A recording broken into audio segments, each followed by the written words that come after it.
All right, we're live. You know what I love? I love how I'm always late for my own live streams. Can't seem to get it right. Can't seem to.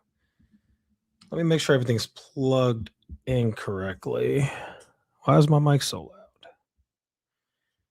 Okay, looks like everything's plugged in correctly. I did this live stream thing right. I told everybody ahead of time that I was going live, so I did my job. I said, "Hey, we're going live. Come in. Don't be late." Even though I was late. All right, tonight's stream should be fun. I need new headphones. These look at these headphones. Can you guys see this? Look at those headphones. they're just worn down. I've had them for I didn't think I've had them that long, but I guess I have. Guess I've had these things for a few years. Time for some new ones. I might have to go get some new ones tomorrow, actually. I think I will. By the way, you won't believe it, but these headphones are not cheap. These headphones are actually $100. I'm not joking. These were $100. And this was like before the pandemic. So imagine how much they cost now. So I'm gonna have to spend a pretty penny tomorrow, but I do want better headphones because these are like old and jacked up. But you know what? Maybe I won't get new headphones because they do still work. So hey, I just don't like the way that they look. Okay. All right, we are good. Setup looks good. We're good. All right, what's up, folks? What is up? Welcome to the live stream. We got a lot to talk about. We got to talk about the Iran war. Most of this live stream is actually going to be about the Iran war.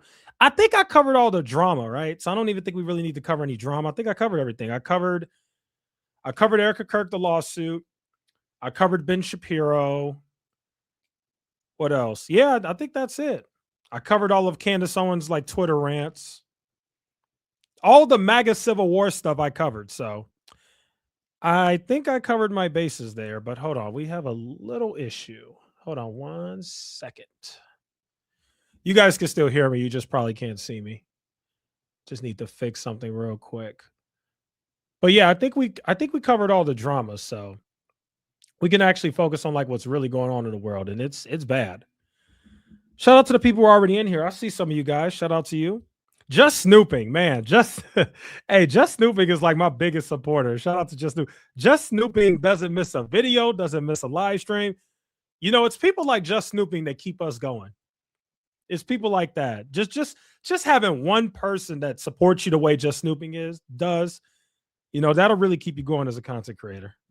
Shout out to Just Snooping. That's dope. Oakland in the building. What's up? What's up, Oakland? Are you the guy that I talk to on Instagram? I think that's you. I think you and I pretty often have dialogues on Instagram, right? I'm pretty sure that's you, but it might not be. I think that is you, though. Oh, Just Snooping said if they still work, just get cushions, new cushions. Yeah. You're right. You're not lying. You're right. Yeah, these headphones work perfectly. So you're right. I probably should. Yeah, I figured that was you. What's up, man? Good to see you. Yeah, Just Snooping and April are like they're like top two. They're like my biggest supporters. Matter of fact, you know what? I'm glad that my biggest supporters are in here because I'm kind of changing my mind. So don't get mad at me. But I think last live stream I said that I was going to slow down on the live streams. I don't think I'm going to slow down on the live streams. I think when I said that I was a little burnt out on YouTube, but I actually feel better. I feel refreshed. I feel okay. And I do like doing live streams and I want to do them more. So, with that being said, I have a feeling that these live streams are going to grow, especially if I stream more, which I really want to do. I don't know if I can. I'm going to try, but I really want to do. So, let's get ahead of this. Let's get ahead of this. Just Newbie said, hi, yes, you did. Glad you aren't listening to yourself. Yeah, I'm not going to lie. When it comes, you know what's funny? Anything in life, I'm not indecisive at all. Like every day, I know what I want to eat. Whatever decisions that I make, I'm always sure what I want to do immediately, right? Like I never second guess myself or be indecisive with pretty much anything in life. You know, if I want to go right, I'm gonna go right. If I want to go left, I'm gonna go left. For whatever reason with YouTube, I'm just always indecisive. Like I couldn't decide if I wanted to keep this StreamYard format or if I wanted to go back to the green screen format where I put what I'm talking about behind me. And then I didn't know if I wanted to keep streaming or if I wanted to stop streaming. For whatever reason, YouTube is the one thing that I could be indecisive about. But anyway, The bottom line, folks, is if I have time, I am going to stream because I told you guys I like streaming. I really do. Streaming is like fun. Like it's one of those things I look forward to doing. So anyway, with that being said, I have a feeling that this live stream channel is going to grow. I don't know why. I just have a feeling it is. So let me do this now. Just snooping. If you want to be a mod, I will make you one. Does anybody want to be a mod? Because as this thing grows, we will need mods. Because as this thing grows, it can get crazy. And I know this because when I did live streams on the main channel, they got crazy. Like there was some weird people. So to those of you who've really been sticking with me for a while, if you want to be a moderator, let me know. I don't even think I have any mods in here. I don't think I have any mods. So I would like to, yeah, I'm going to make somebody a mod just in case. Because like I said, this is what I know. I'm not joking about this. If it were up to me, I would stream every day. The problem is I don't have time to do that. But I know that if I streamed every single day, this channel would grow. I've seen so many people do it. I've seen tiny channels blow up by just streaming every day. Like it does work. And I like it. So let me know who wants to be a mod. I need to make a few mods. Why not? Why not? Hey, Fake Alias is in the building. Yo, I recently got AdSense monetized on YouTube. Wanted to say thank you. Wanted to say you and other small channels during 2022, 2023 helped motivate me to really put in the work. So thank you. Hey, you're welcome, Fake Alias. Shout out to you. Shout out to you, Fake Alias. Shout out to you. Let me pull up Fake Alias's channel. Yeah, Fake Alias, you've been rocking with me for a while. Shout out to you. I really appreciate the people who have been sticking with me, even though they don't always agree with me. I really appreciate that. I think that's really cool. All right, let's give Fake Alias a shout out because Fake Alias has been following me for a long time. Here we go. Shout out to Fake Alias. And yeah, I see you did get monetized. Yeah, you're at 1,000 subscribers. Yeah, if you got 1,000 subscribers or 4,000 watch hours, then yeah, you're monetized. Let's see what content you make these days. Silent Hill's hard mode is a literal nightmare. Is this video game content? Oh my goodness. Holy cow, you got 61K views. Good stuff. Oh wow, you're killing it. Is this a video game? This looks like a game. Yeah, I think that's a game. Wow, shout out to you. This looks like a game too. Yeah, these are games. I played over 40 games in 2025. I love that you pivoted to doing gaming content because yeah, you're definitely, I'm telling you right now, you're gonna blow up doing that because the gaming niche is wide. It's really big. And I'm glad you pivoted because this is another one of the reasons why I pivoted from finance. Because it's really hard to grow a channel on finance because a lot of people just don't really care about finance. You know, it's just boring. And I think you kind of realize that too.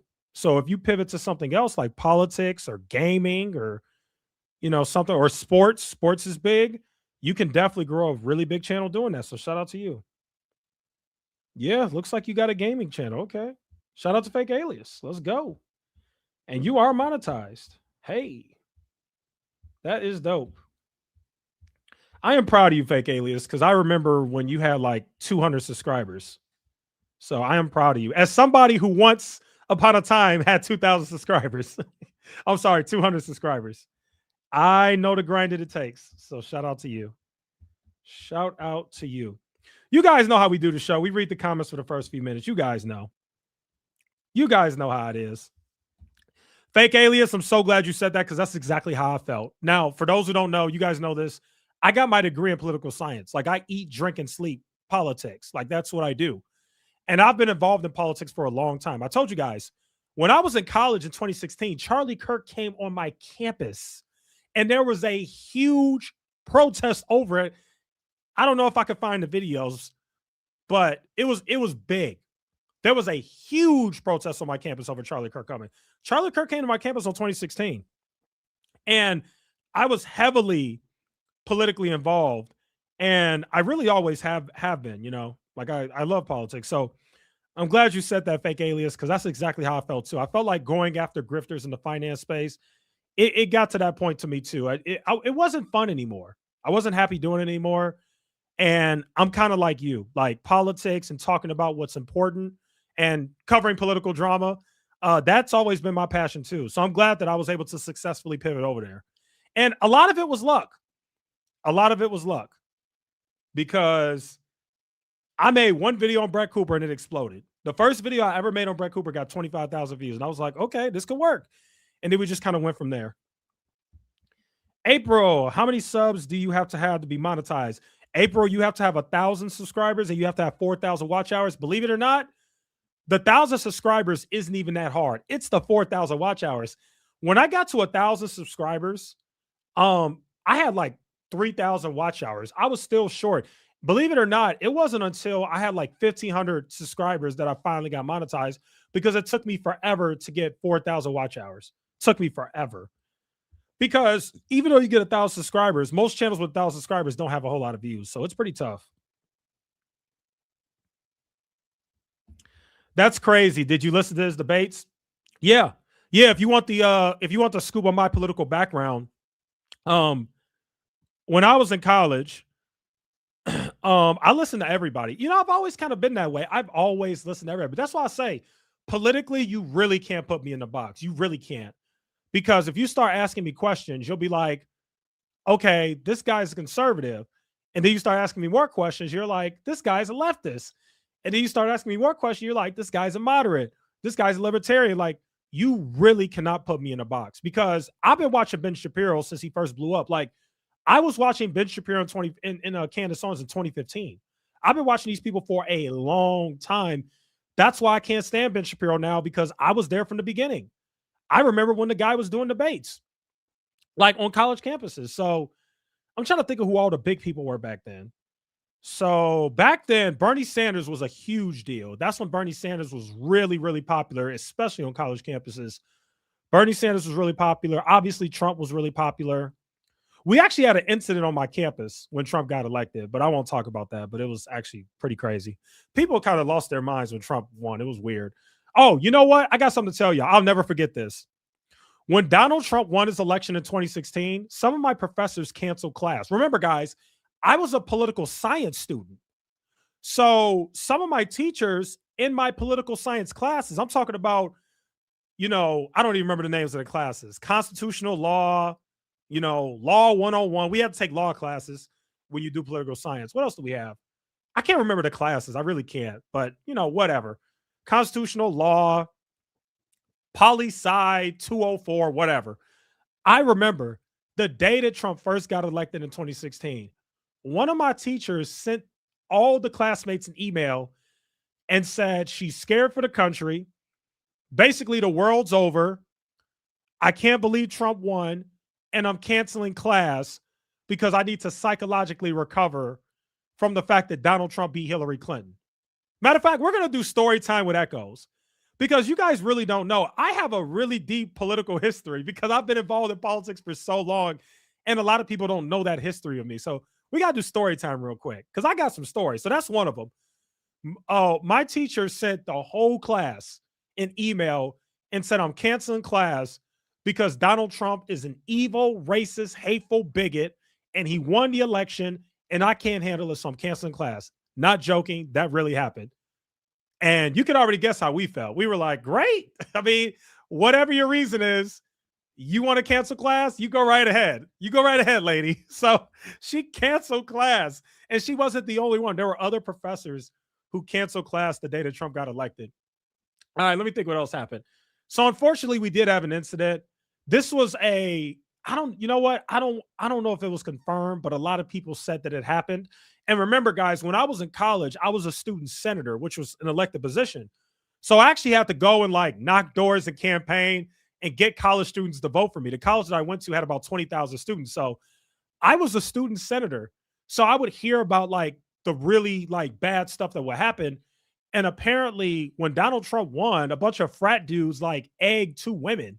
I don't know why they did that, but apparently that was a thing. Like they literally just like apparently the girls were crying and they just kept throwing eggs at them while they were crying. They were like, Trump won, fuck you, whatever, stuff like that. I'm like, why would you do that? Like, just weird stuff like that. I'm trying to think what else stories I have. Cause I really got stories for days. I just got to remember them. It's all I can think of for now. But yeah. Oh, let me tell you about the Charlie Kirk protest. Okay, this was crazy. This was crazy. So let me see if I can find the article. Hold on, let me see. I don't want to dox myself too much. I don't know if I want to say what college I went to, even though it's really easy to find, but I won't say it. Hold on. Let me see if I can even find the article about it because there was a huge protest. Like I'm almost certain it was in the news because it was so big. Let's see. If I don't even see an article, then I won't even go that route. I'll just tell you guys the story. Let me see. What year was that? Because I remember that. It was crazy. Like they were so mad that Charlie Kirk was coming on campus. They were so mad.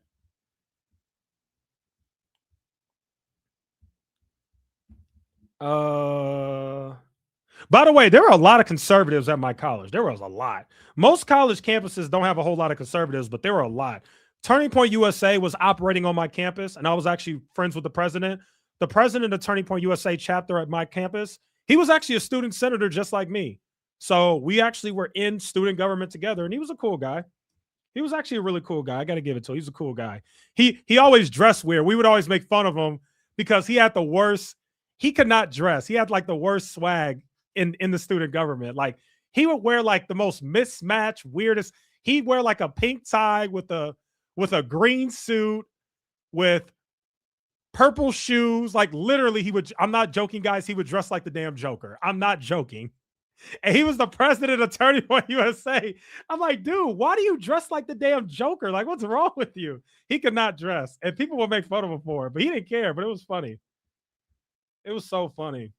Now I'm just going down going down memory lane of all the stuff that would happen. Yeah, that guy was interesting. I don't see any articles. Yep, I don't see any articles. Let's see. There was a big protest though. I see the articles that show that he came to speak at my school, but I don't see. And I promise we'll get to the Iran stuff. I promise. I just got to have story time. I'm sorry. You could tell I'm passionate about this. Like this is a lot more fun, right? Like this is actually fun. Because I was just so involved in politics back then. All right, I can't find the article, but it's okay. I'll tell you guys the story because it's funny. So Charlie Kirk came to my school. He spoke. He did his thing. Everybody showed up because he was a big deal. Charlie Kirk's been famous for a long time. Like even back then, keep in mind, guys, this is like 2016 we're talking. He was a big deal back then. And I just remember there was a protest outside like I've never seen. I've never seen a protest like that. And of course, I knew that Charlie Kirk was coming, but I didn't go. And I don't know if I had class or something else because I was heavily involved in student organizations. I probably had something else to do, but I just remember walking on the quad. We called it the quad. The quad was like the big area that it was like the big grassy area that connected all the buildings that everybody would go to and the auditoriums and everything. And I just remember there was this ginormous protest and people were like screaming and yelling. And you had the Trump side versus the, I guess, Democrat side, whatever side they were. And it was just chaos. They were yelling at each other. Folks were throwing stuff at each other. People had megaphones. It was absolute chaos. I was like, wow, all right. I was like, damn, this is nuts. So, yeah, I just remember that. There was a big protest. There was a huge protest. All right. I think that's it for story time. I can't think of any right now, but I know I have a bunch of others, but that's all I can think of for right now. It's just funny how this stuff comes full circle, right? The fact that like who would have thought that a decade later I'd be making content on Charlie Kirk and he came to my campus and who would have thought that he would have become as famous as he became? And it's just interesting how life plays out for a lot of people. So all right. Story time is over. It is over.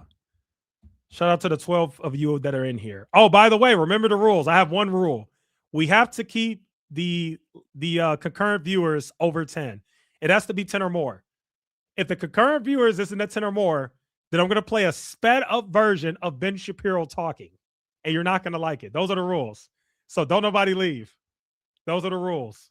All right, let's get to it. All right, so is my thing up? Yeah, it's up. Okay, we're good. Let's see. April said, that's so cool. There was a ton of protests. Oh, people were protesting at my school all the time. And yeah, there was a huge protest for Charlie Kirk. Huge. Absolutely huge. All right, let me cue up the punishment. We gotta have some fun here. I just got to cue up the punishment just to be safe. You guys are doing good so far. We got 12 people in here. Make sure it stays that way. Make sure it stays that way. Here we go. Natalie says, hey, Ben, a year or so ago, I was listening to one of your episodes of the Ben Shapiro Show. Isn't there a way to speed it up myself? I just got to have it queued up. The punishment. I would play this trash song, but they're going to copyright me, so I can't do that. They're going to copyright strike me. There should be a way to speed it up. Hold on. You know, did you guys know I've never sped up a YouTube video before? Is this it? Yep, that's it. What do you make of this heavily weakened regime still in this moment right now trying to assert control over the people in Iran? Is not in direct centralized control of its own assets around the countries. Oh, goodness, that's horrible. Oh, I don't know how much of that I could take. Oh, that is horrible. oh, that is so bad. I can only take like 2 seconds of that. All right, guys, you know the rules. Keep it above 10. Keep it above 10 live concurrent viewers. That's all I ask. You can do it. I believe in you. All right, let's get serious though. So Trump lied a lot today. It was actually pretty shocking. He lied a lot. It was unbelievable. And we're gonna get to that, but Trump did his little press conference with his reporters right outside of Air Force One, and he took questions after it was following a report of the Pentagon ground troops. So basically, the Pentagon said that ground troops are going to happen. And matter of fact, let me pull up one lie from Trump because the amount of lies this guy tells is just unbelievable. Like, man, man, and I get it. Every politician lies, but Trump takes it to the next level. Okay, let's pull this up. Okay, here we go. At 2:30 p.m., CBS News reported that President Trump was considering boots on the ground in Iran. At 3:40 p.m., President Trump said, I don't want to do a ceasefire with Iran, with the S&P 500 hitting a new 2026 low. Exactly 90 minutes later, 5 o'clock, President Trump said the U.S. is considering winding down the war with Iran. Between 3:40 and 5 o'clock, the S&P 500 had already risen nearly 1% on no news. By 6:15, the S&P rallied plus 1.8% from its low, adding $900 billion in market cap. Markets are now closed until Monday. Why does Trump keep flip-flopping? Why? Because they don't have a strategy, guys. There's no strategy. Trump doesn't have a strategy. Trump is a liar. And anybody who says that he's not, I can actually prove it. By the way, there was this thing where Pete Hegseth lied too. Apparently, there was something about he went to the families of one of the American soldiers that were killed in Iran, and he said something that apparently the family member didn't say, and basically said something like the family member said, "That's right, you're doing great, keep it up," or something like that. And the family member was like, "What the hell are you talking about? I didn't say that." Matter of fact, let me see if I can find it. Yeah, let me see if I can find it real quick, because like, not only does he lie, but his administration lies, which, by the way, guys, I told you, one of the biggest criticisms I have about President Trump is he has one of the most incompetent cabinets I've ever seen. His cabinet is so bad. I've never seen a president with such a bad cabinet. Here we go. Exclusive. Father of U.S. service member killed in Iran war said he did not tell Pete Hegseth to finish the job. So Pete Hegseth lied. Pete Hegseth said, yeah, I talked to the family members of one of the guys that got killed, and he said, you're doing a great job. It's sad that my family member got killed, my son, my whatever. It's very unfortunate, Mr. Secretary of War, that my son got killed, but it's okay. Finish the war for Israel. Finish it. And he ran with that. And NBC News came out and said, you lied. That's a lie. And NBC News is not the only one who reported that, by the way. Plenty of other news outlets that reported that. So that's what we're dealing with, folks. We're dealing with straight up liars. All right, let's hear what the liar in chief has to say. Here we go.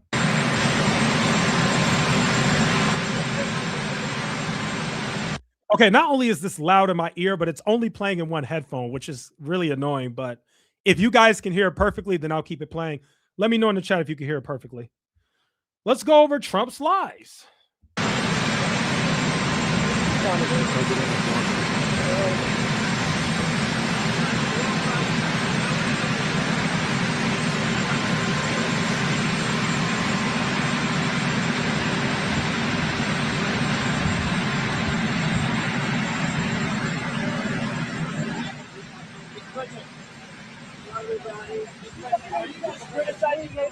We want to bring our great Secretary of State out, and he is doing a fantastic job. So we have Marco.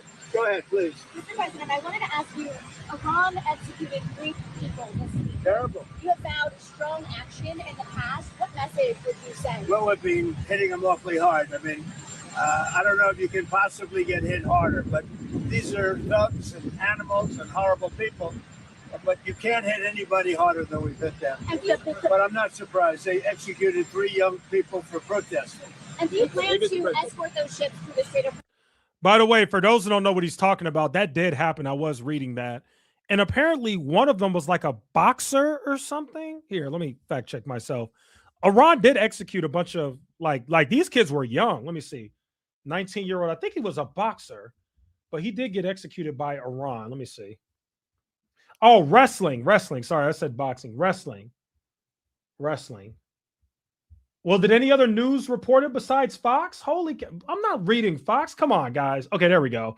I was about to say the only credible news I saw was Fox News. We are so anti-Fox News. We are not reading Fox News. Okay, Mediaite. I like this website. So Iran's regime executed a 19-year-old Olympic wrestler. I don't remember why they did it, but that's really graphic that they did that. But you know what? Let's read why they did that. So, wait a minute. We're following news that Iran has executed 3 men, including a 19-year-old wrestler in connection with nationwide protests that took place in January. Human rights groups describe their trials as shams, and the hangings are thought to be first carried out in public by Iran in relation to the protests. President Trump had previously warned Iran against such hanging executions. Wow, they still hang people? Jeez. I mean, killing people is killing somebody, to be honest. I mean, obviously there's levels to it, but let's not act like the United States didn't used to do the electric chair. And I think there are actually some states that still do it. That's pretty brutal too. But yeah, hanging, ooh. Okay, so Iran state media reported were executed for... Wait, I'm so confused. So the article at first was written as if they were executed for protesting, but now it says here that they murdered 2 policemen. Well, if you murdered 2 policemen in the United States, you would get executed as well. See, this is why you got to be very careful. I'm not saying Iran is this great country and, you know, I'm not saying I'm a defender of them, but they always do this. They try to make it seem like only Western nations are good. Only France and Italy and the United States, we're the good guys, and they're bad. They do bad things to their people as if the United States doesn't either. Okay. By the way, remember, the United States murdered 175 schoolgirls. Never forget that. Never forget that, guys. That's pretty bad, right? Killing children? Pretty bad. All right. I got to look more into this. It looks like they were accused of killing policemen. That's what it looks like. So it looks like that's why they were killed. Now, the human rights groups are saying it's a sham. So maybe it is. What's the Indian Express? I'm sorry, I don't know what that is. All right, well, we're not going to get to the bottom of this because there's no credible news sites even reporting on this. I don't know what this is. I can't read that language. Looks like an Iranian website. Iran International. Okay, let's see what the Iranian website has to say. Let's see what they think. Okay, let's see. Yeah, so according to them, 3 protesters were executed on Thursday after being accused of killing 2 police officers during unrest in January. We have no idea if that's true, though. He was reportedly arrested at night, tortured, and coerced into false confessions. Ah, okay. Okay. Yeah, I could believe that. The current regime in Iran is a brutal regime, so I could believe that. They are very brutal, and they definitely kill a bunch of their citizens. I could believe that. By the way, just so you guys know, the United States kills their citizens too. Don't debate me on it. You'll get destroyed. But the United States does. The United States is just way better at hiding it. Here, I'll give you a case in point. Let's see. What's that guy's name? I can't remember the name of the company behind ChatGPT. Oh, OpenAI.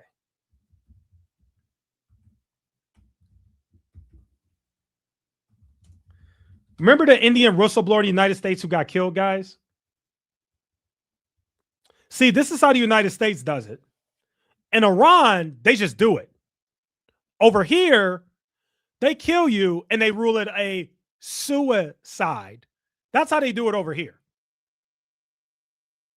No, we didn't do it. We didn't do anything. It was a suicide. The United States does the same thing, guys. I'm telling you, they do. The United States is just better at hiding it. The United States is not dumb enough to literally murder people that they want killed and just, do some sham trial, because the reason why the United States has to be smarter about the citizens they murder is because we have something called a constitution. We have free speech. We have laws that protect against that, as opposed to other countries. Other countries, they could just do it. United States does it, but they do it in a different way. They always have the same playbook. So-and-so got murdered and it was a suicide. Yeah, sure. All right, let's listen to the liar in chief. With or without Well, we're doing allies? very well there. We're doing very well overall. We don't use the strait. The United States, we don't need it. Europe needs it. Korea, Japan, China, a lot of other people. So they'll have to get involved a little bit on that one. Do you still want South Korea support the United States? Now, what about it? Do you still want South Korea support? Well, I love South Korea. We have a great relationship with South Korea. We're helping South Korea a lot. Mr. President, do you think Israel will be ready to end the war when you're ready? I think so. Mr. President. The relationship's a very good one. I think so. Mr. President. We want more or less similar things. You know what we want? We want victory, both of us, and that's what we've got. Mr. President, what's your plan for Clark Island, Mr. President? What's your plan for Clark Island? I may have a plan or I may not, but how would I ever say that to a reporter? If I said that to a reporter, Marco would say, "Please, sir, let's bring you over to the helicopter immediately." Right? He doesn't have a plan, guys. For those who don't know who Karag Island is, it's over there in that region with Iran, and apparently a bunch of the oil exports actually come from that island. That's why it's so important. And there was reporting earlier today that Trump plans to take that over. But if you want to know why he gave such a short answer to it, it's because he doesn't have a plan. They never have a plan with this stuff. They never do. There is no plan. I can't tell you that. Mr. President, Certainly You know what his plan is? His plan is just do it on the fly.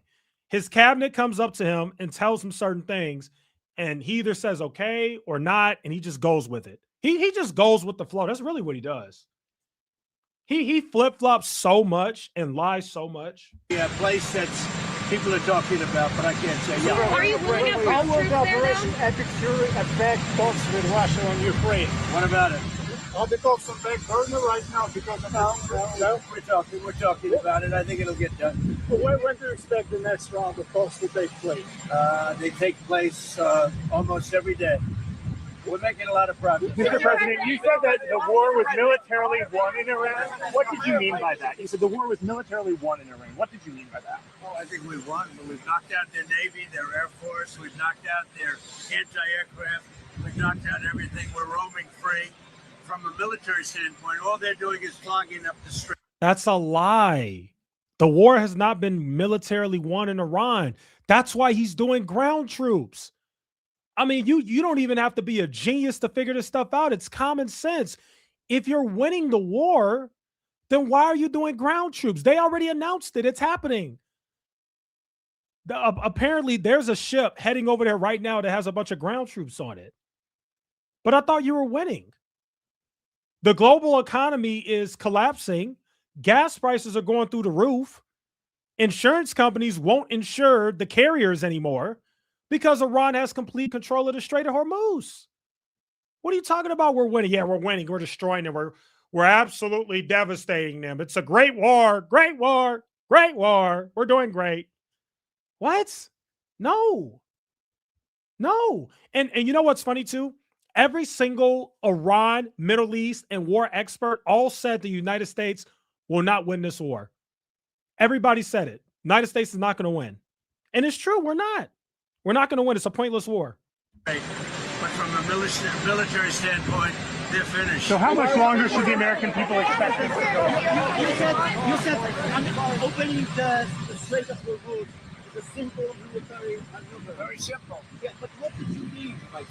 It's a simple military maneuver.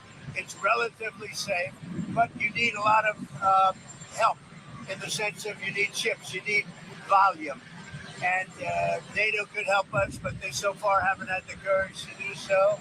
No, it's not that NATO doesn't have the courage. NATO is smart. NATO is made up of a bunch of Western power countries. Why would they want to get involved? Think about it. Think about it. People don't understand. I wonder if I could find a video on it, but the Strait of Hormuz literally has a direct impact on the entire world's economy, guys. So if I'm France or the UK or Spain, and I get my energy and oil and resources from the Strait of Hormuz, and I didn't do anything to these people, and they not doing anything to anybody. That's the other thing.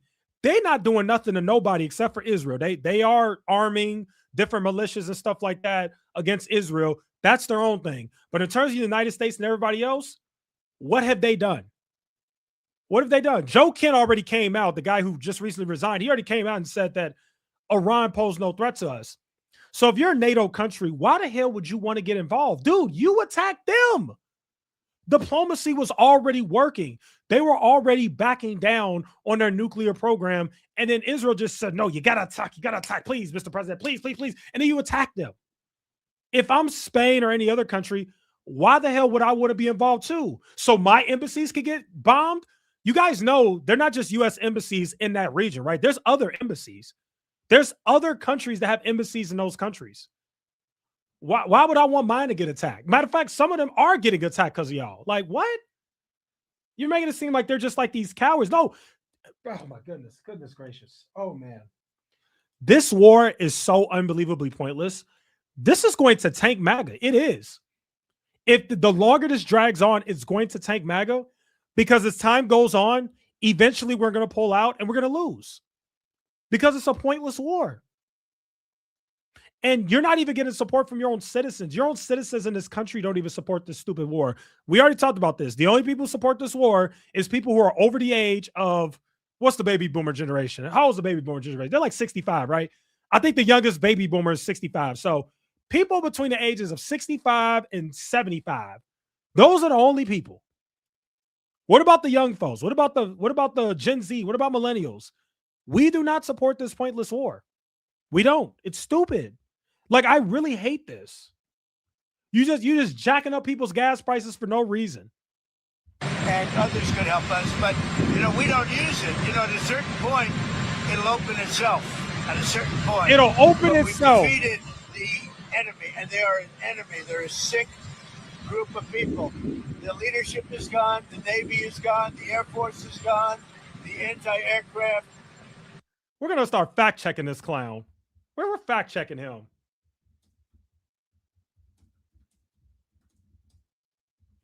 We're fact checking him. Where's AI when you need it?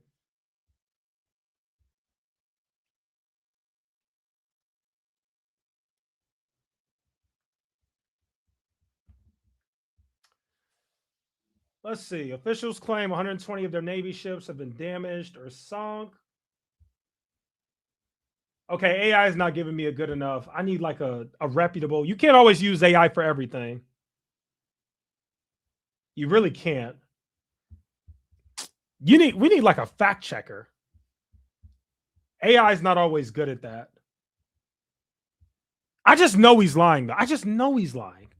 Yeah, we completely decimated them. They're done. They're finished. Okay, well, Mr. President, if we officially decimated them, why are we still there? Why are you sending ground troops? I thought we decimated them. Their navy's finished. Their aircrafts are over. Their leadership is dead. Okay. So why are we still there? Let's pull everybody out. That's it. Wrap it up. Oh, that's right. You're a liar. They got plenty of fight in them. That's why you're still engaged in this. Equipment that they have, the radar they have, is all gone. Everything's gone. Everything's gone, guys. The strait itself, the actual strait, how are you? The strait itself is, we're doing a good job. But it would be nice if the countries, including China, if the countries that use it, China uses it 90% of their energy. Japan is 95% of the energy. It would be nice if those countries would get involved. It's so funny he says that. It would be so nice if these countries would get involved.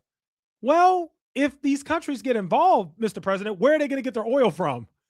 China, I'm sorry, Iran and those other regions by the Strait of Hormuz is where they get their oil from. So, like, what are we talking about here? Why would they? Why would they bite the hand that feeds them? Like, what? The United States doesn't need Iran's oil. We'll be fine.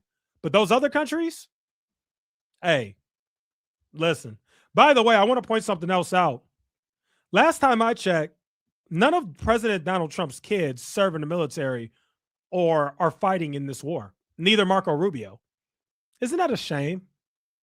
I wonder what their opinions would be if their kids and nephews and all that had to go serve, which in my opinion should be a rule. If you send people to war, 2 of your young male family members have to go as well.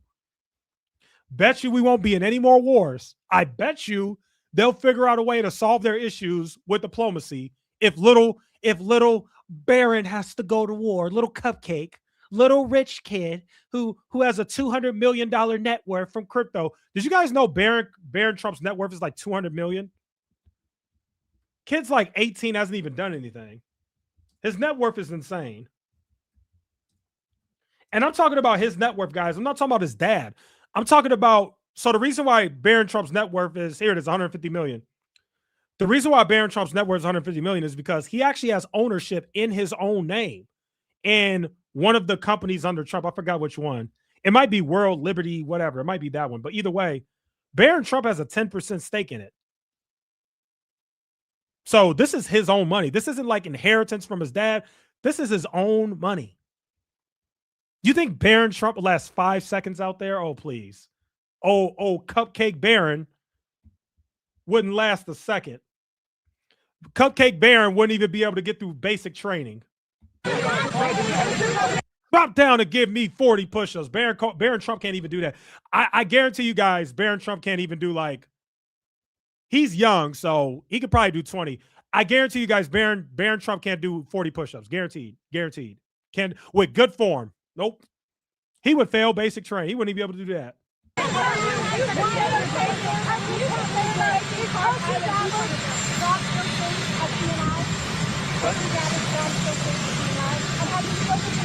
I thought she did a good job yesterday. Did you guys notice that he didn't answer the question?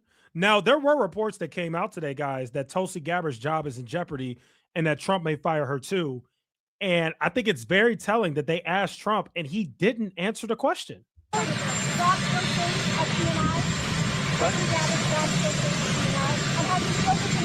thought she did a good job yesterday.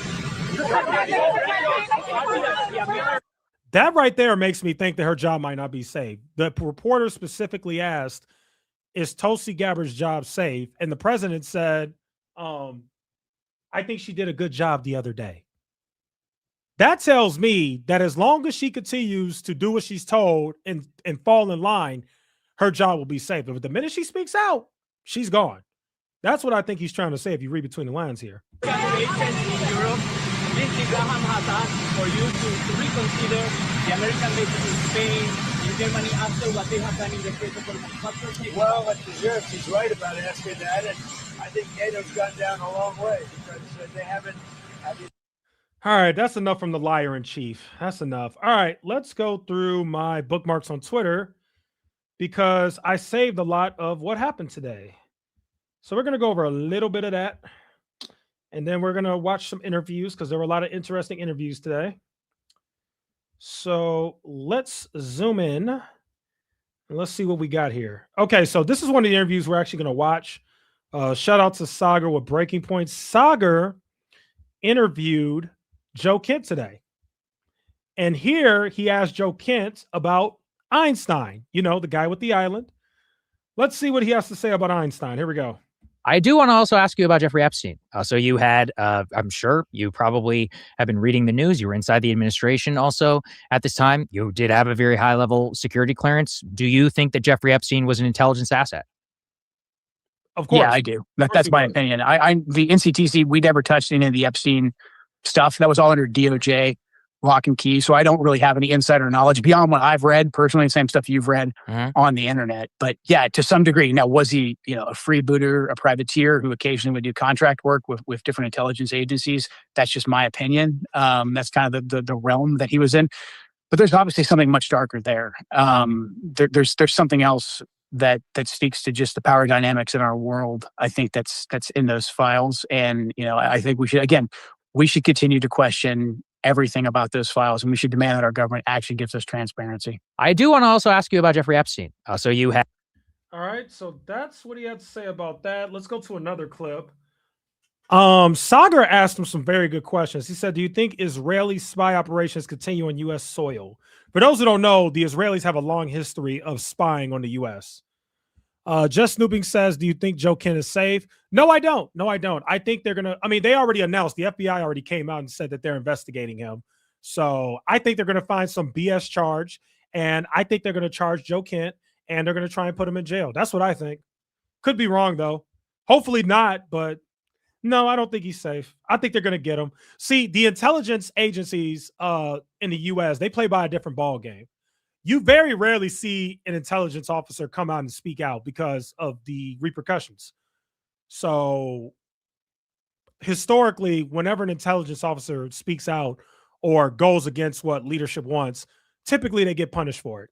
And just Snooping, I don't know if you know this, but in the U.S., the espionage laws and the intelligence laws are a little different. So what happens is you're almost 100% going to get convicted. Like, there's no defense for you because it's actually very rigged and corrupt, like legit rigged. So what happens is, and this is why Edward Snowden refused to come back to the United States, because you don't get a fair trial. So with Joe Kent, if they were to convict him of something, this is what they would do. They would put whatever BS charge they want on him. And what a lot of people don't know is when they charge you for things like espionage or some sort of intelligence leak or spying or whatever BS charge they're going to give them, leaking classified information, whatever, they try you in a court that is completely made up of intelligence loyalists. So these are people who are formerly CIA officers, FBI agents, and the judge is the same way. The judge works for them. So if you go to this court, which is located in Virginia, which is where all the intelligence agencies are, you're not going to get a fair trial. You're not going to get a fair shake. The intelligence agencies are basically going to tell the judge, anybody we put up here, you convict them no matter what. And the jury is going to convict them because the jury is made up of, again, a bunch of CIA and former FBI operatives who are still loyal to that apparatus. So he would not get a fair shake at all. And that's the messed up part about our country that we have to speak on. Just Snoopy said, is that what happened with Julian Assange? It would have happened to Julian Assange if we got him. But remember, we never got him. He was hiding. We never actually got Julian Assange. And Julian Assange, I believe, got granted asylum in one of those other countries. But you best believe it would have happened to Edward Snowden had he came back. And you best believe, Just Snooping, that it has happened to plenty of U.S. Intelligence, former U.S. intelligence people. It's happened to so many of them. It happened to John Kiriakou, that CIA guy that's been going viral. It happened to him. He went to jail because he talked about the fact that the United States was torturing people. All right, let's keep listening. Last question here on Epstein and intelligence. Do you think Israeli spy operations continue on U.S. soil? Of course. Yeah, absolutely. Wow. I mean, I think the Israelis run a good deal of espionage Duh. against us. I think most of it, they don't have to necessarily spy in a traditional sense. I think they've done a very good job of moving a lot of money around Washington, D.C. Via influence campaigns. And again, look, man, the Israelis are good. I mean, they have so many that are dual citizens.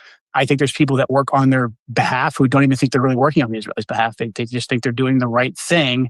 So I think the subtle influence and some of the, I think, folks who are just sympathetic and they've been told for years that we kind of have the same objectives over and over again, carry a lot of water for them. But of course, Israel's very, very aggressive and very competent intelligence service. And the Israelis pursue their national interest with a rigor that's actually pretty admirable. And I wish we could pursue our national interest with the same rigor they do theirs.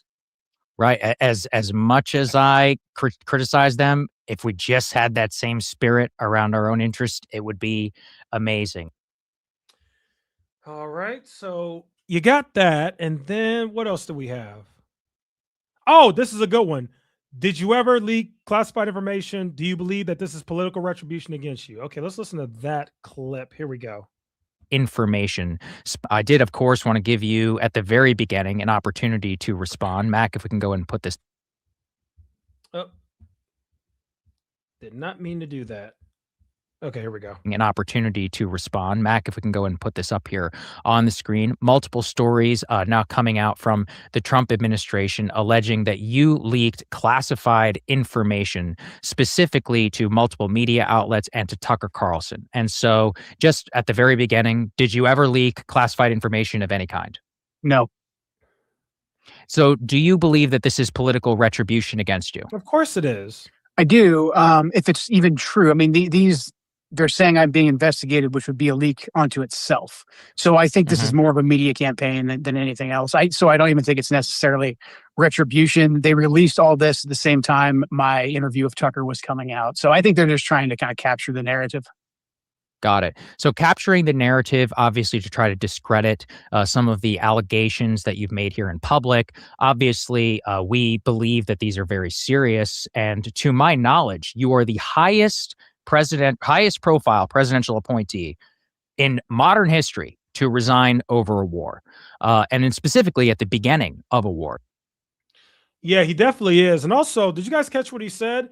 He actually said that he doesn't think anything's going to happen to him. He thinks that they leaked this whole thing about him being investigated to kind of take the publicity away from his Tucker Carlson interview and kind of discredit him, which these are games that they like to play. But he actually doesn't think anything's going to happen to him because he swears up and down he did nothing wrong. I hope he's right, and I hope they don't go after him, but I'm a little worried about it. Now, let me transition to another interview. So again, guys, Joe Kent has done a lot of interviews over the last 2 days, and he did a lot of interviews today. He did 4 interviews today. He's been a busy man. So he actually did an interview on Megyn Kelly's show as well, and he talked about J.D. Vance and Tulsi Gabbard. Now, if you guys don't know about J.D. Vance and Tulsi Gabbard, it was reported right around the time that this war first started that there were only 2 people in Trump's administration that were opposed to this war, and those 2 people are Tulsi Gabbard and J.D. Vance. Those are the only 2 people who told Trump, this isn't a good idea. We should not go to war with Iran. We should not do airstrikes in Iran.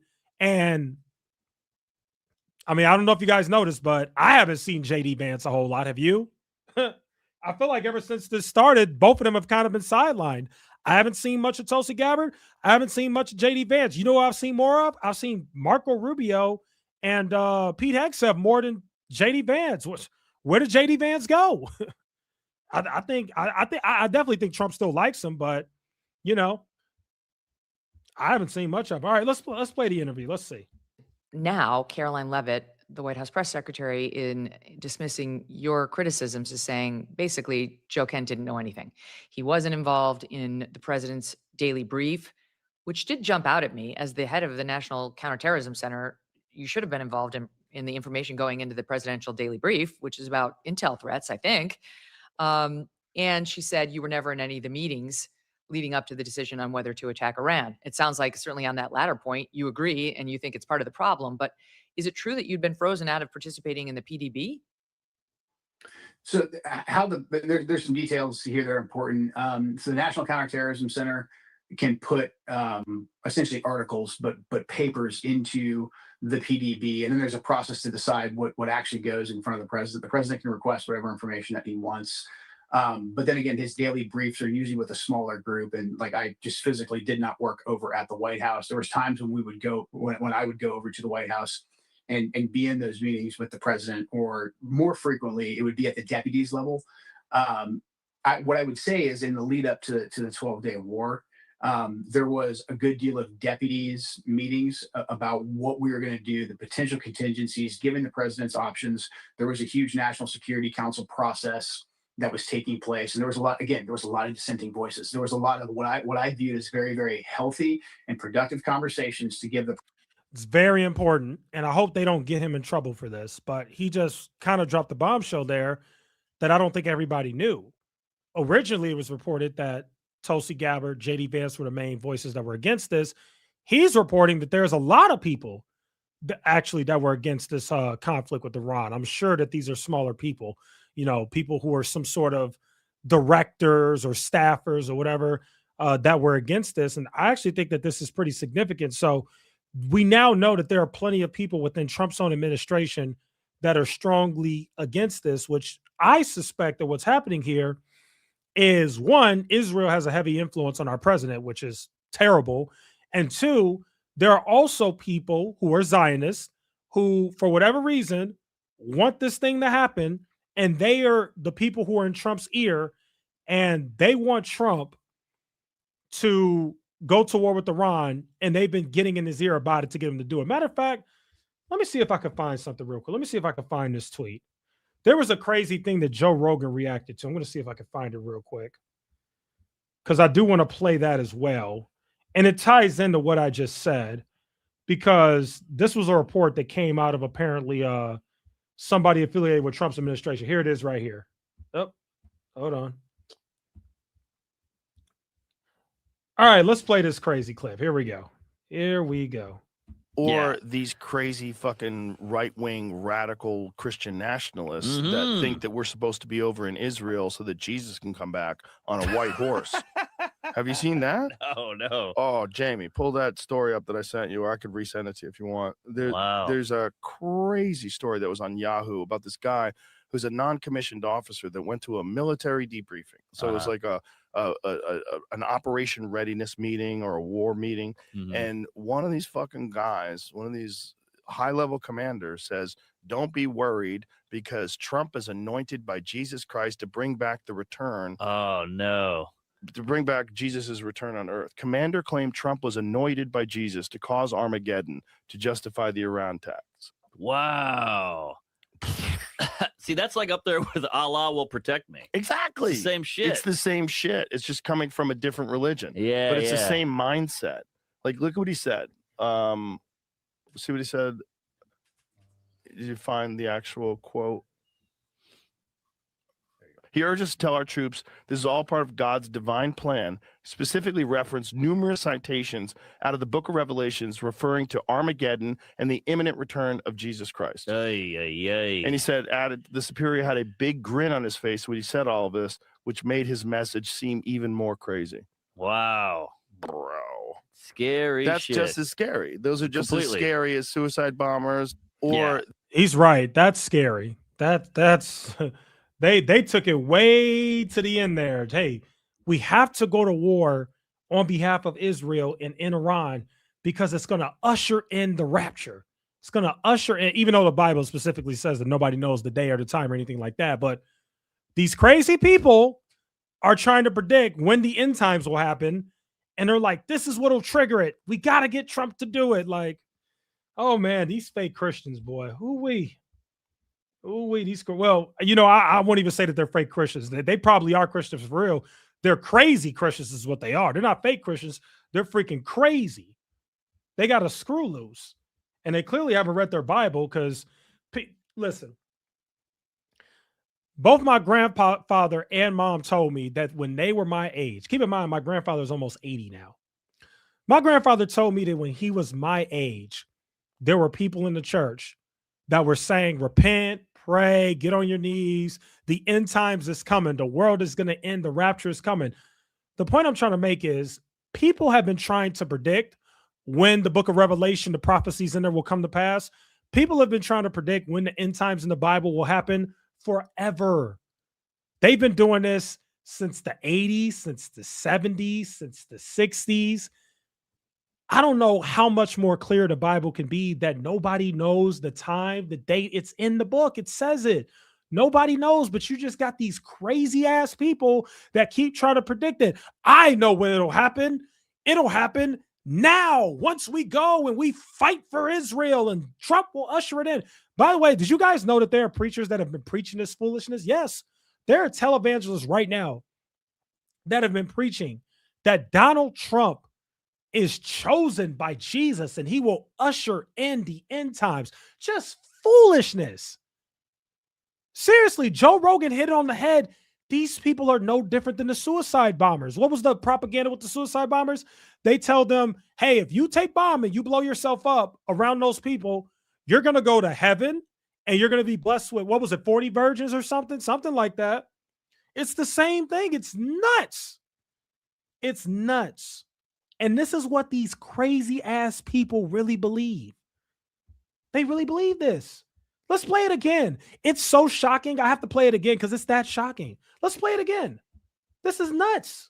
This meeting or a war meeting, and one of these fucking guys, one of these high-level commanders says, don't be worried because Trump is anointed by Jesus Christ to bring back the return. Oh, no. To bring back Jesus's return on earth. Commander claimed Trump was anointed by Jesus to cause Armageddon. Can you guys imagine? And I really hate this. I hate fake Christians so much. But can you guys imagine being in the military? Can you imagine being in... Oh, I'm so glad April said this. Remember when everyone thought the rapture was happening and gave their stuff away? April, I do remember that. I do. I don't remember. You got to give me the time period. I feel like that happened when I was younger. It's either it happened when I was younger or it happened before I was born and I read about it. I don't remember which one, but I've heard that before. I don't know which one it was, though. Either I read about it somewhere or it actually happened in my lifetime, but I have definitely heard that before. Yes, I have definitely heard that before. Crazy. But anyway, going back to this thing with Joe Rogan, guys, can you imagine you being in the military and your commander comes up to you and says, guys, you know, I need you guys to all circle around your commander. I need to tell you guys something. Trump was anointed by Jesus Christ to cause Armageddon. Guys, this is a holy war. It's a holy war. Imagine being in the military and your commander says that to you. I'd be like, this guy is nuts. He's crazy. He should not be in this position. He should not have this power. He's nuts. It's absolutely insane. Okay, people are saying it happened a few months ago. Okay, so that means I read about it. That's what that means. Yeah, I knew I read it somewhere. I remember seeing people writing about that. Yeah, that was crazy. That's crazy. Oh, wait. Okay. Let's go through the rest of the news. What else we got? Since the start of the war in Iran, at least 232 U.S. troops have been wounded. So here's the part that they won't tell you. They'll tell you about the 6 or 7 people that died. I don't know what the number is now, but they'll tell you about the people that died. They won't tell you about the people who got wounded.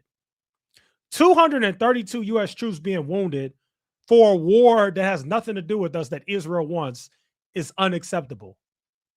And it says here the majority of these injuries are traumatic brain injuries. That's not okay. Pointless war.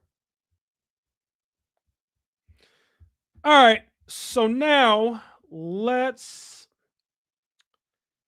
watch this Tucker Carlson interview.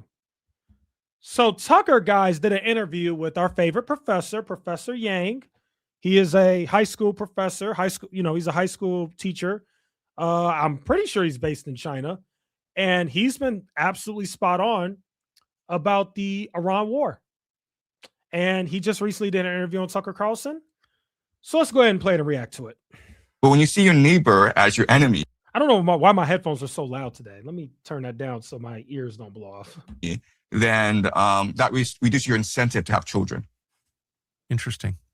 So what will be the economic effects on China and also on the rest of Asia and Southeast Asia, Philippines, Vietnam, if this energy crunch continues in the Middle East? The reality is that this war in the Middle East is having a severe impact already on the entire Southeast Asian economy. So India imports about 60% of its oil from the GCC. Pakistan also imports a majority of its oil. Japan imports about 75% of its oil from the GCC. China imports about 40%. Okay, so all these economies are being impacted, and already Thailand, Vietnam are running out of fuel. And when you go to a gas station, there's just more fuel for your motorbike. And now people are being forced to work from home. There's fuel rationing. There's no jet fuel. So this is impacting all of Southeast Asia. So the question isn't like who will be impacted, because everyone's impacted. The question is who will be most resilient and the most willing to innovate and adapt to this new reality. Because we're not talking about short-term war. We're talking about a long-term change to the global economy. And I think that China will actually be the least resilient and the least ready to adapt to this new reality, because for the past 30, 40 years, China has gotten very wealthy because of the global economy, where it imports cheap energy and exports manufactured goods. And the entire Chinese economy is currently based on this model. Now, for the past 20 years, China has been moving towards a consumer-based economy and more of an innovation-based economy, AI. But unfortunately, AI itself is dependent on cheap energy. And Chinese consumers are refusing to spend money for a variety of reasons, primarily because they are not that optimistic about China's growth in the future. So Chinese household savings is about 4%. And unless the government is able to get Chinese to spend more money, then it'll be very hard for the Chinese economy to move towards a consumer-based economy. So all of Southeast Asia will be impacted. And I think China will be impacted the most in the long term. Maybe not in the short term, because China still has access to Iranian oil. Scott Bessent announced today that they will lift sanctions on Iranian oil in order to make sure the global economy is not too impacted by this war. But in the long term, the Chinese economy, it is now much too focused on export and manufacturing in order to shift to a much more diversified economy. Right. People seem to be more inflamed, not just emotionally. All right, Tucker, you came out of nowhere with that one. East produces. It's the East. They're locked into producing. So this is a massive reorientation for everybody, I think is what you're saying. Yeah. And I would say, look, the East is going to be much more impacted than the West, because at the end of the day, the Western Hemisphere, America, the wealth in the Western Hemisphere is just tremendous. I mean, the Western Hemisphere is self-sufficient, but that's not true for Southeast Asia. Southeast Asia is very dependent on energy from overseas. How does this affect Africa?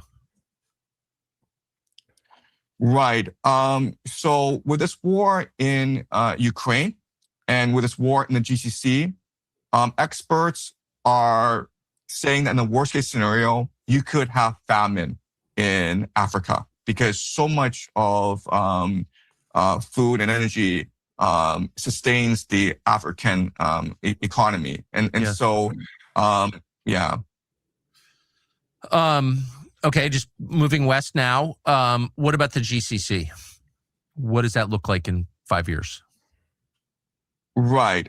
So, unfortunately, the biggest loser of this war, regardless of how it turns out, okay, even if Americans were to win, the biggest loser is the GCC. Because for the past 30, 40 years, the GCC is basically built on a mirage, because it's essentially a desert with very little access to fresh water and very little agriculture. And so it couldn't really sustain a large population. But with the petrodollar and with American military protection, then the GCC nations felt free to invest in technology that allowed them to grow their population, right? So these desalination plants, modern infrastructure. So you sort of saw this massive growth in Dubai, in Qatar, in Riyadh. And what this war has done is shattered this morale war. The great problem, okay, the big question now is, will America send in ground troops? Because once America sends in ground troops, then it becomes plot committed. It's mission creep, some cost fallacy. It'll be like Vietnam over. So right now there's talk of 2,500 Marines who've coming in from Okinawa. They'll be in the Middle East in about 7 days' time. And the rumor is, and I don't know, but the rumor is the intention is for them to take Karg Island, which is the main oil depot for Iran. So Iran exports 9% of its oil from that. You know what? I'm so glad Tomes said this. It sounds like you're enjoying the stream, and I appreciate that, Tomes. Thank you. Sounds like you're enjoying the stream, the fact that you're saying that I should stream more. And guess what? You're in luck, because I'm going to try my best to stream more often. I really am. I'm going to try. I can't always guarantee that it's going to happen, but I'm going to try. Okay. I really am. Even if it's just for like 40 minutes, if that's all I can do. My goal is to try and stream as often as I can. I'm not going to say every day, but I am going to try, because, and I'm glad you said this. I'm so glad you said this, because I kind of feel the same way. Not the smart young man thing, but I get what you're saying. So you said you should stream or you're a smart young man. Hold on, I have to fix something, but you guys can still hear me. I think the way that I see it is, I think I have a unique perspective. And I think if I have a platform, no matter how small it is, I should communicate it. And the fact that there's so much propaganda, and there's so many channels that are compromised, and there's so many people that are bought and paid off. Like, there's a lot of YouTubers that are compromised too, guys. There's a lot of YouTubers that are getting paid. You know, I'm not going to go any further than that, but there's a lot of YouTubers that are paid. So I just feel like, you know, I got a voice. I read this stuff all day, every day anyway. So since I read it all day, every day anyway, I might as well talk about it, because I'm already educating myself. And, you know, I think the point of this is to really tell you guys the truth of what's really going on, because I think that's important. So thank you, Tomes. I appreciate that. I'm going to really try and stream tomorrow and Sunday. I'm going to really try. I know I'm going to be hanging out with my little niece tomorrow. She's 8 years old. And, you know, the children always come first. But I'm not going to have her the whole day, though. So I will try and stream tomorrow, and I will try and stream the next day. And I think what I'll do is I'll just kind of go over the top stories for that day. And if there's drama, we'll cover that too. Because, you know, the MAGA Civil War, there's always drama there, right? If Ben Shapiro says something stupid, we'll cover it. But my goal would be to just do the top stories. So anyway, thank you. Thank you, Tomes. Thank you. Thank you very much. I really do appreciate that. And that's why I decided to start streaming and do something about it. Because I'm like, okay, there's a lot of propaganda. Like, I'll give you guys a perfect example right now. What did that guy say? I can't even remember. It was earlier, and I posted something about it. What did I say? Hold on. What did I say? I don't remember, but there was something that happened earlier where this guy got propagandized, like he fell for the propaganda. And thankfully, he asked me. And he was like, "Hey, Trump said this. Is this true?" And I was like, "No, that's not true." And he was like, "Well, how do you know? Because Fox News is reporting that Trump said this like it's true." I'm like, "My guy, when it comes to getting your news, you have to understand how this stuff works, and you have to know how to go to the actual source." That's what I try to do. I try to go to the actual source when I get my news. Like, for example, there's this whole weird thing about, oh yeah, Chuck Norris did die. We're going to get to that in a minute. There's this whole thing about ground troops, right? And some places are reporting that there are going to be some places are reporting that there's not. But you know how you easily figure out that they're ground troops? I actually went to the source. Okay. They got a ship heading over there right now with troops on it. So that tells you everything you need to know. So any person saying that there's no ground troops, they're lying. The ship is heading over there right now. That's why I said you got to be really careful with the news. You got to know how to sift through it to really find the truth. So, oh wow, everybody's just showing love. Shout out to you guys. Everybody just saying you guys are rocking with the channel and you guys want more live streams. Well, hey, I'll do it. I'll do it. You're right. Chuck Norris did die. You're right. Let's show love to Chuck Norris. I love Chuck Norris. I don't know if you guys know this, but I'm actually a huge Bruce Lee fan. My father put me on the Bruce Lee movies when I was a kid. And I'll never forget in Return of the Dragon, there was this amazing scene in the Coliseum where Bruce Lee and Chuck Norris fought. It was an amazing scene. They had their little karate fight. Oh, I'm an idiot. I said Chuck Norris and Chuck Norris. I thought I said Bruce Lee. Oh, man. Yep, this is it.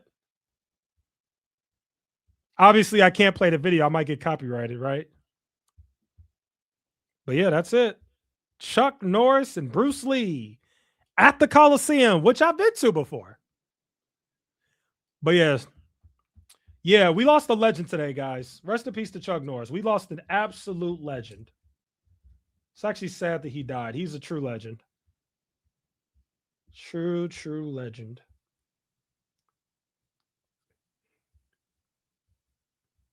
Died at 86. Yep, rest in peace to Chuck Norris for sure. As our military pursues Oh, Iran's no, we don't want that. We don't want that. All right, let's go back. Here we go.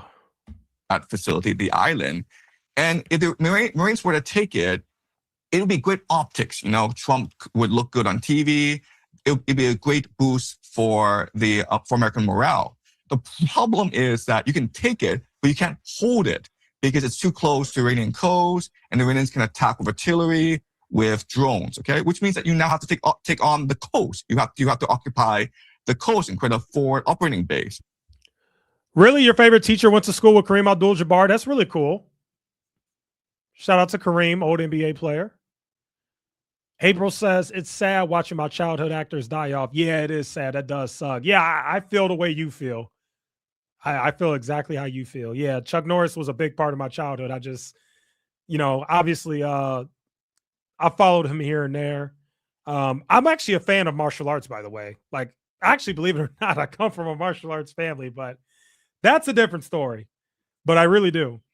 And yeah, my dad put me on to Bruce Lee, and Chuck Norris is that guy. And yeah. They say it comes in threes. I don't know if that's a thing, but that's what they say. So hopefully that's not the case here, but that's what they say. Okay.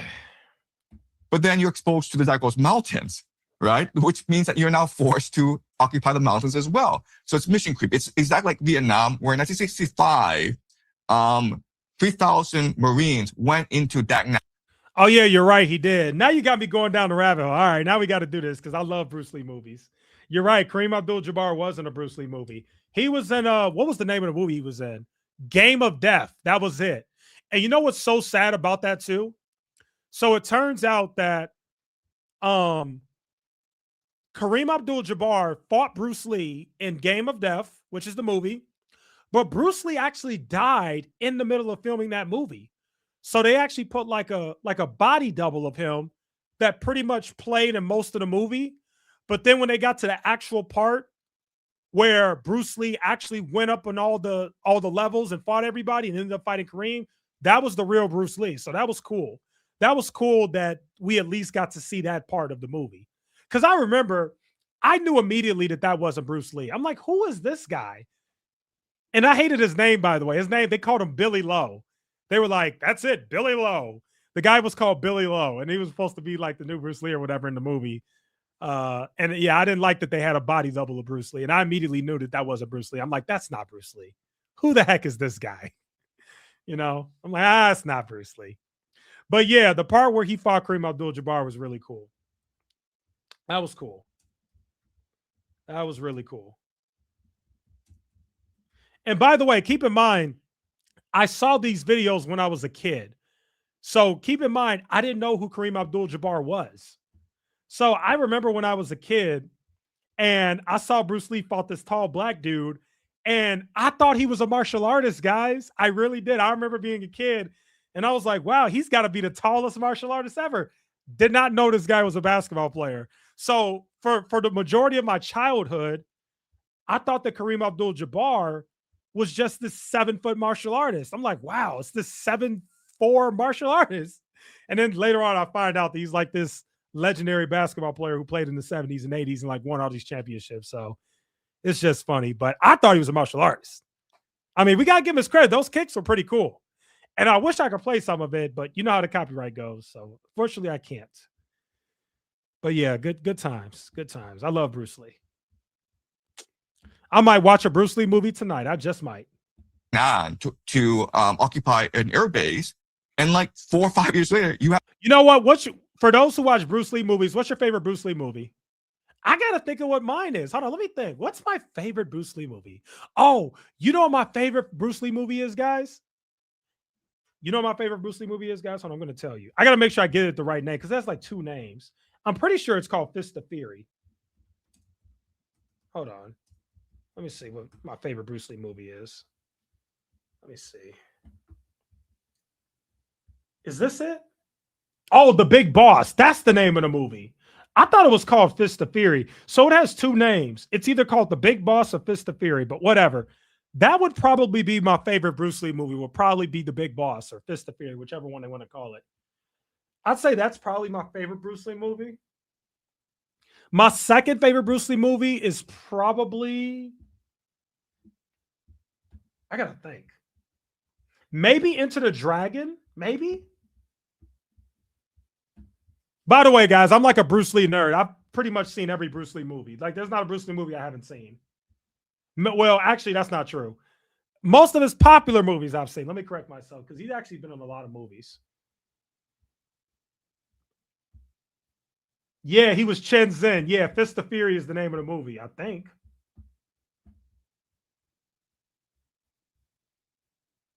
Yeah, it is the same movie. It says right here, alternative title, Fist of Fury. Okay. So the name of the movie was The Big Boss, but then it has a different title in the United States called Fist of Fury. That makes sense. Well, that's my favorite Bruce Lee movie. I've always loved that movie. I've always loved that movie. And then Enter the Dragon was good.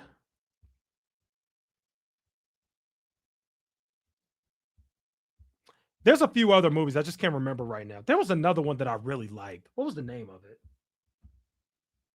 Oh, The Chinese Connection. I just thought of it. That was the name of it. The Chinese Connection was a good movie. Pretty sure that's what it was called. The Chinese Connection, right? I haven't seen these movies in a long time, guys. I'm pretty sure it's called The Chinese Connection. It's the one where he fights like this Russian guy. The Russian guy was like, let me take care of him. It's that movie. I'm pretty sure that guy was Russian. Let's see. Yep, he was Russian. I knew it. This is it. Yeah, it's called The Chinese Connection, I think. But yeah, basically he fights the Russian dude and he beats him, and then he fights this guy, the guy with the sword. I remember this. This is one of my favorite movies also. I think the name of the movie was The Chinese Connection. I think that was the name of the movie. Yep, it's called The Chinese Connection. Yep. Yeah, I remember this. He fights a bunch of kids at the school. Yeah, guys, you whoever mentioned Bruce Lee or whoever mentioned Chuck Norris, shout out to you. I'm definitely watching the Bruce Lee movies tonight. I'm watching Bruce Lee movies tonight. I don't have a choice. I have to. I don't know how I'm going to watch them. I might have to buy them because I don't even think you can. By the way, I have like every streaming service, and I feel like you can't get any of the Bruce Lee movies on there. Let me see if any of the streaming services have the Bruce Lee movies. They probably don't. They probably don't, but if they do, I will be watching. Oh, they do have it. Oh, they're on Amazon Prime. Okay, I have Amazon Prime. So if they're on Amazon Prime, then I'm just going to watch it tonight on Amazon Prime. I do not have Tubi, and I do not have Stars, but I do have Amazon Prime. All right, tonight is going to be Bruce Lee movies and popcorn. It is sad that he died young. You're right. He died really young. Oh, you're talking about Brandon. That's his son. Yeah, you're right. His son died young too. Yeah, it's sad that Brandon Young died too. Yeah, you're right. His son did die. Both of them died a really weird way. I forgot how Brandon died, but it was weird. Didn't Brandon get shot? I think Brandon Lee got shot. I think he got shot in like a movie, right? Like it was like a fake gun, but it was a real gun, something like that. Let me see how Brandon Lee died. I think he got shot. Yep, he got shot. That's what I thought. Yep, I was right. Brandon Lee died at 28. That's so young. That's so sad. So Bruce Lee's son died at 28. He got shot by a prop gun fired by his co-star that unexpectedly contained a bullet fragment. That's crazy. Didn't that happen to Alec Baldwin recently? Didn't Alec Baldwin do that? And he like had a whole trial about it? Yep, it happened to Alec Baldwin. 2021, Alec Baldwin fatally shot Halyna Hutchins and wounded director Joel Souza with a live round from a revolver during a Rust movie rehearsal in New Mexico. The case was dismissed in July 2024 after prosecutors withheld evidence. Wow. Oh, wow. The armorer went to jail. Oh, wow. Hannah Gutierrez Reed got convicted of involuntary manslaughter and went to jail. Wow. Now I got to look this up. We going down a rabbit hole today. So I'm assuming she didn't do her job when she gave Alec Baldwin the gun, and that's how he died. I need to read the comments. You guys are already ahead of me. Somebody said, yep, the gun. Yep. The crow. Alec Baldwin. Yep. Oh, it looks like she didn't go to prison that long. She completed her prison sentence? How many years did she get? Welcome back. The armorer held responsible for the shooting death of a crew member on the set of the movie Rust is out of prison. Hannah Gutierrez Reed was released yesterday from New Mexico's Women's Correctional Facility. She was found guilty of involuntary manslaughter for her role in the deadly shooting of cinematographer Halyna Hutchins while filming Rust in 2021. Gutierrez was sentenced to 18 months and served 14, or just more than 75% of her sentence. Action News is Okay, so she did 18 months. Wow. Wow. All right, I think that's enough for today. All right, guys, I am going to end the stream here. Hopefully you guys enjoyed it. We will be back tomorrow. I will do my best. Let's see. We'll be back tomorrow. Oh, I need to make people mods. I need to make people mods as this channel grows. How do I make people mods? Let's see. Who wants to be a mod? You must be one of those people who've been supporting from the beginning. Who wants to be a mod? We're going to make some mods. Wait, not so fast. We're not going to sleep yet. Not yet. We're gonna chat for just a few more minutes, then I'm gonna end the stream. Who wants to be a mod? Oh, you do want to be a mod. That's what I thought. All right, hold on. Let me make you a mod. Just Snooping wants to be a mod. Oh, why is my account logged out on my iPad? Hold on.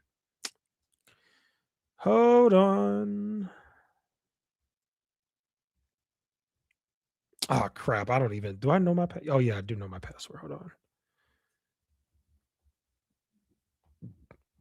I'm going to make like 2 or 3 mods because you don't want to. Because what if Just Snooping is like busy and can't join a live? Just Snooping has been in every live. Shout out to Just Snooping. But just in case, you always want several mods. You never know.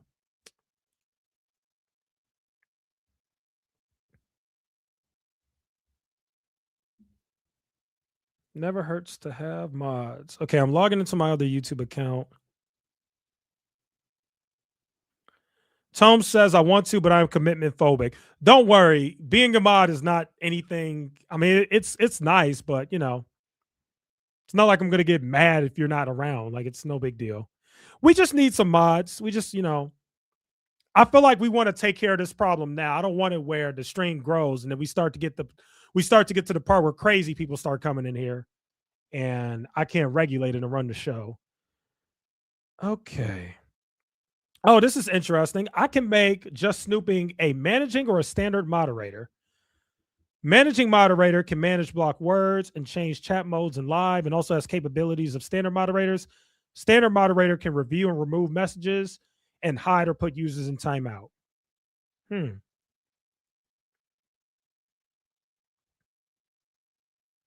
Chat mode. Okay.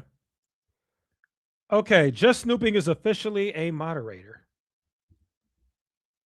April, if you want to be a moderator, you can be. You've been very supportive and always in here. You could be a moderator too, if you want. It's up to you. Tom said he can help. Okay.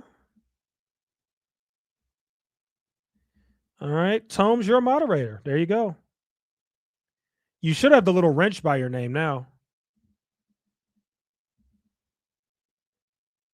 We're getting ahead of this. Getting ahead of it.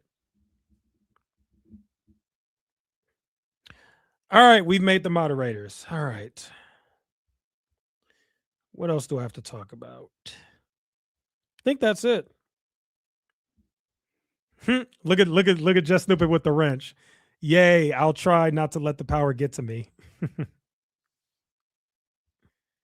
Yeah, when this stream gets to the point where we got like 100 and 200 people in here, yeah, that's when your moderator duties become important. So, all right, there we go. We got our 2 moderators. All right, guys, thanks for being here. Thanks for the support. I will do my best to stream tomorrow and on Sunday. If I'm not here, it's because I'm spending time with my niece, or she ended up spending the night. You know, time with the youngins is really important, and I value that. So that would be the only reason why I wouldn't go live, is if my niece is like spending the night. Okay. But besides that, I'm going to try my best. And yeah, hopefully I'll see you guys tomorrow. We'll cover all the top news, and there may even be some drama. So, all right. All right, guys. Thanks for being here. Thanks for the support. I'll see you guys in the next video. Members, be on the lookout. I will be posting some members exclusive videos as they come. I've been slacking a little bit lately, but don't worry. It's coming. It's coming. So, all right, guys. See you later. Thanks for being here. Bye-bye.